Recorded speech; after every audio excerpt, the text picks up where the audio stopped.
30 नवंबर को राजीव दीक्षित जी की जयंती है और 30 नवंबर को ही राजीव दीक्षित जी की पुण्यतिथि है।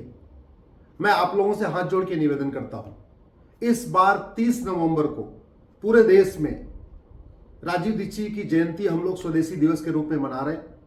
मैं आपसे भी आग्रह करता हूं, आप भी अपने क्षेत्र में गोष्ठी करें, राजीव दीक्षित जी के विचारों पे एक व्याख्यान माला रखें और राजीव दीक्षित जी के विचारों को अधिक से अधिक पहुंचाएं, आम जनता के बीच में पहुंचाएं। आज मैं केंद्र सरकार से निवेदन करता हूं कि भारतीय चिकित्सा को बर्बाद करने, नेचुरोपैथी को खत्म करने, आयुर्वेद को खत्म करने, भारतीय चिकित्सा व्यवस्था को खत्म करने के लिए नेहरू जी ने एक कानून बनाया था 1954 में। इस कानून का नाम है drug and magic act 1954। Actual में अंग्रेजों ने यह कानून बनाया था 1940 में। नेहरू जी ने दोबारा उसको 1940 वाले कानून को ही कॉपी पेस्ट करके 1954 में बना दिया था। और यह कानून भारतीय चिकित्सा व्यवस्था के लिए, आयुर्वेद के लिए, योग के लिए, नेचुरोपैथी के लिए एक तरीके से जहर के समान है। यह मैं क्यों कह रहा हूं?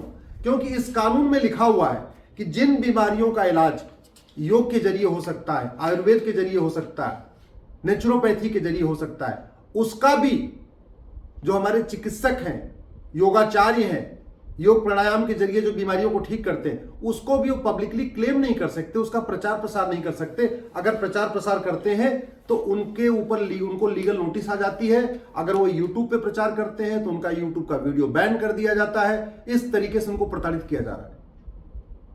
यह कानून ये कहता है कि जैसे हार्ट की बीमारी है या मोटापा की बीमारी है, ऐसी बीमारियां जिनका कि योग में, नेचुरोपैथी में, प्राकृतिक चिकित्सा में परमानेंट इलाज है, उसको भी ये लोग क्लेम नहीं कर सकते। आपके हरिद्वार की पतंजलि में दुनिया भर की बीमारियों का परमानेंट इलाज होता है। चंडीगढ़ में हिम्स है, डेराबासी में हिम्स में नेचुरोपैथी के जरिए, आयुर्वेद के जरिए, योग प्राणायाम के जरिए बहुत सारी बीमारियों का इलाज हो रहा है। पतंजलि के भी पूरे भारत में सेंटर है, बहुत सारी बीमारियों का परमानेंट इलाज कर रहे हैं। हिम्स के भी पूरे सेंटर है देश में, वो भी इलाज कर रहे हैं। लेकिन पतंजलि और हिम्स के डॉक्टर ये नहीं कह सकते कि हाँ, इन बीमारियों का मेरे पास इलाज है। अब हो ये रहा है कि जिन बीमारियों का परमानेंट इलाज सुश्रुत संहिता में है, चरक संहिता में है, भाव प्रकाश संहिता में है, माधवकर संहिता में है, या वाग्भट जी ने लिखा हुआ है, या महर्षि पतंजलि ने जिन बीमारियों का इलाज लिखा है, और जिन बीमारियों का परमानेंट इलाज हो भी रहा है योग के जरिए, प्राणायाम के जरिए, कपालभाति के जरिए, अनुलोम विलोम के जरिए, या नेचुरोपैथी के जरिए, सूर्य नमस्कार के जरिए, उसको भी अगर क्लेम कर देते हैं तो इनको लीगल नोटिस आ रही है। इसलिए मैं केंद्र सरकार से निवेदन करता हूं, इस 1954 के कानून को जो नेहरू जी ने केवल और केवल भारतीय चिकित्सा व्यवस्था को खत्म करने के लिए बनाया था, इसको तत्काल या तो पूरी तरीके से वापस ले लें या तो इसमें बदलाव करें। और जिन बीमारियों का इलाज योग प्राणायाम के जरिए होता है, जिन बीमारियों का इलाज महर्षि चरक ने बताया है, महर्षि सुश्रुत ने बताया है, महर्षि सारंगधर ने बताया है, महर्षि वाग्भट ने बताया है, महर्षि भाव प्रकाश ने बताया है, महर्षि पतंजलि ने बताया है, उन बीमारियों के इलाज पे अगर कोई कहता है कि इन बीमारियों का इलाज मैं कर रहा हूं, तो कम से कम उनको लीगल नोटिस भेजने से बचाया जाए, जो उनको इस तरीके से अपराधी घोषित किया जा रहा है। ये कानून क्या कहता है? अपेंडिस, ब्लाइंडनेस, अंधापन, ब्लड पॉइजनिंग, कैंसर, कैटरैक्ट यानी मोतियाबिंद, डीफनेस, डायबिटीज, इसी तरीके से मेंस्ट्रुअल जो फ्लोज है महिलाओं के, नर्वस सिस्टम की बीमारियां, dropsy, fits, fever, gall bladder stone, glaucoma, heart disease, hydrocele, hysteria, insanity, leprosy, leucoderma, obesity, paralysis, pneumonia, ऐसी बीमारियां जिनका परमानेंट क्योर है आयुर्वेद में, योग प्राणायाम में, नेचुरोपैथी में, एक्यूप्रेशर में, उनको भी अगर ये क्लेम करते हैं तो इनको नोटिस आ जाती है। इसलिए मैं कह रहा हूं, इस कानून को उठा के फेंक दीजिए। इस कानून के रहते हुए भारतीय चिकित्सा का प्रचार प्रसार करना मुश्किल ही नहीं नामुमकिन है। दूसरा मैं निवेदन करता हूं कि दिल्ली में ये जो मुगलों के नाम पे सड़क मोहल्ले चल रहे हैं, Babar road, Tughlaq road, Ghori road, Ghazni road, Lodhi road, इनको हटाइए। इनके स्थान पे एक महर्षि चरक मार्ग, एक महर्षि सुश्रुत मार्ग, एक महर्षि वाग्भट मार्ग, एक महर्षि सारंगधर मार्ग, एक महर्षि माधवकर मार्ग, इनके नाम पे आप एक एक सड़क का नाम रखिए। और मैं ये भी निवेदन करता हूं, दिल्ली के जो प्रमुख हॉस्पिटल हैं, चाहे वो सफदरजंग हो, चाहे मौलाना कलाम हो या एम्स हो, इनका नाम हमारे जो महर्षि हैं जिन्होंने योग प्राणायाम का हजारों साल पहले विकास कर दिया, उनके नाम पे रखिए।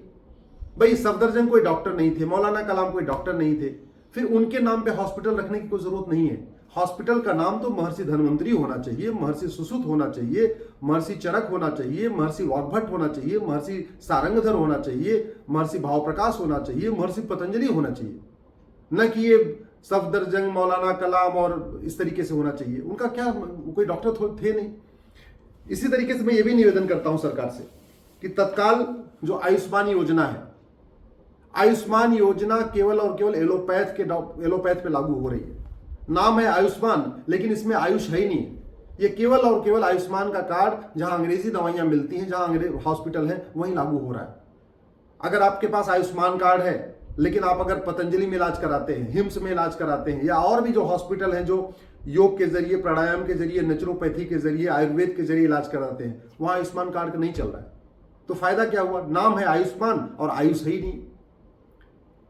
मैं सरकार से भी निवेदन करता हूं कि जो केंद्र सरकार के कर्मचारी हैं, राज्य सरकार के कर्मचारी हैं, इनको अभी जो इलाज की सुविधा है केवल एलोपैथ में है।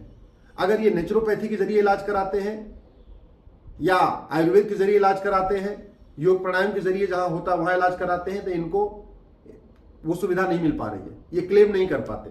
जो इनको मेडिकल फैसिलिटी मिलती है वो केवल आयुर्वेद से इलाज कराने पे मिलती है, तो उसको भी कम से कम आयुर्वेद, योग प्राणायाम, जो नेचुरोपैथी के सेंटर्स हैं, उनको भी उसको आगे बढ़ाए। और सबसे इंपॉर्टेंट, मैं केंद्र सरकार से निवेदन करता हूं, राजीव दीक्षित जी की जयंती 30 नवंबर को है, इसको पूरे देश में मनाएं। 30 नवंबर को स्वदेशी दिवस घोषित करें और 30 नवंबर को राजीव दीक्षित जी को भारत रत्न देने की घोषणा करें। राजीव दीक्षित जी ने बहुत गजब का काम किया था, पूरी सोए हुए भारत को जगाया था। एक तरीके से गुलामी के बाद एक उन्होंने जबरदस्त प्रयास किया था और पूरे देश में उन्होंने जो भारतीय चिकित्सा है उसको जाके गांव गांव उन्होंने उसके बारे में चर्चा किया था। दुर्भाग्यवश हमारे बीच में नहीं है, लेकिन राजीव जी के विचार आज भी जागृत हैं, आज हम सब के बीच में है। इसलिए मैं सरकार से निवेदन करता हूं, राजीव दीक्षित जी को भारत रत्न दें और जो राजीव दीक्षित जी की जयंती है 30 नवंबर, उसको स्वदेशी दिवस घोषित करें। इसलिए आप सबसे भी निवेदन है, इस बार 30 नवंबर को अपने क्षेत्र में कुछ कार्यक्रम करिए, वहां पे बुद्धिजीवियों को बुलाइए, राजीव जी के विचारों पे चर्चा करिए, भारतीय शिक्षा, भारतीय चिकित्सा पे चर्चा करिए, जिसके लिए पूरे जीवन राजीव जी ने प्रयास किया था। और जो हमारी चिकित्सा व्यवस्था विलुप्त हो गई है, इसको किस तरीके से जागृत किया जाए, उसको भी प्रयास करें। मैंने एक PIL फाइल किया हुआ है कि भारत में इंटीग्रेटेड हेल्थ केयर सिस्टम लागू किया जाए, यानी जो मेडिकल का कोर्स है उसमें फर्स्ट ईयर में और सेकेंड ईयर में सबको सुश्रुत संहिता अनिवार्य रूप से पढ़ाया जाए। जो भी मेडिकल का कोर्स है, चाहे वो बाद में आयुर्वेद का डॉक्टर बने या होम्योपैथ का डॉक्टर बने या जो भी डॉक्टर बने, लेकिन डॉक्टरों के लिए सुश्रुत संहिता, चरक संहिता, महर्षि भावप्रकाश की जो पुस्तक है, महर्षि माधवकर की जो पुस्तक है, महर्षि सारंगधर की पुस्तक है और महर्षि पतंजलि का जो योग सूत्र है, इसको पढ़ना अनिवार्य किया जाए और देश में एक इंटीग्रेटेड हेल्थ केयर सिस्टम लागू किया जाए। अगर किसी बीमारी का इलाज योग प्राणायाम के जरिए हो सकता है, तो उसमें ये केमिकल खाने की जरूरत क्या है? आखिर दवा और इंजेक्शन तो केमिकल है ना। अगर एक बीमारी ठीक इलाज कराने पे 2 बीमारियां परमानेंट ठीक हो जा रही हैं, तो फिर ज्यादा अच्छा है कि भारतीय चिकित्सा को आगे बढ़ाया जाए। ये क्यों हम एलोपैथी को लेकर घूम रहे हैं? वैसे भी एलोपैथी भी केवल 200 साल पहले आई है, होम्योपैथी मात्र 250 साल पहले आई है, यूनानी 2000 साल पहले आई है, सिद्धा 2500 साल पहले आई है, जबकि योग, प्राणायाम और आयुर्वेद महर्षि धन्वंतरी ने हजारों साल पहले इस पे पुस्तक भी लिखा था, इसको लागू भी किया था, बहुत सारे लोगों को ठीक किया था। इसलिए आपसे भी निवेदन है, भारतीय चिकित्सा को आगे बढ़ाने के लिए आगे आइए। और अब इस बार 30 नवंबर को राजीव दीक्षित जी की जयंती और पुण्यतिथि अपने क्षेत्र में, अपने जनपद में, अपने गांव में, अपने जहां पे भी हैं, उनके लिए कम से कम एक पुण्यतिथि में उनको अपना श्रद्धा सुमन जरूर भेंट करिए।